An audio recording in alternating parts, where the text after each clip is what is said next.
சின்ன வயசில் என் ஃப்ரெண்டு ஒரு டெசர்ட் கொடுத்தா.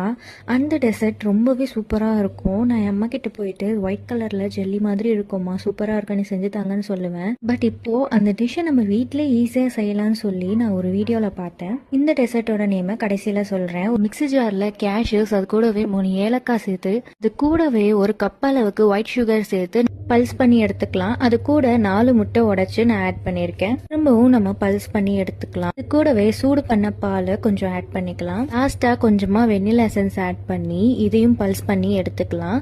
அவ்வளவுதான். இதுக்கப்புறம் ஒரு பாத்திரத்துல ஆட் பண்ணிட்டு இட்லி அவிக்கிற பாத்திரத்துல தண்ணி ஆட் பண்ணி கீழே ஸ்டாண்ட் வச்சு பாத்திரத்தை வச்சு க்ளோஸ் பண்ணி எடுத்தோம்னா நம்மளோட வட்லாப்பம் ரெடி. இது கேரளால ரொம்பவே ஸ்பெஷல்னு சொல்லுவாங்க. என்னோட ஃப்ரெண்டு கடும்பால் கொண்டு வந்தா, ஆனா அதை விட இது ரொம்பவே டேஸ்ட் சூப்பரா இருந்துச்சு. ஈஸியா ஒரு டெசர்ட் செய்யணும்னா இந்த வட்லாப்பம் நீங்க ட்ரை பண்ணி பாருங்க, சூப்பரா இருக்கும்.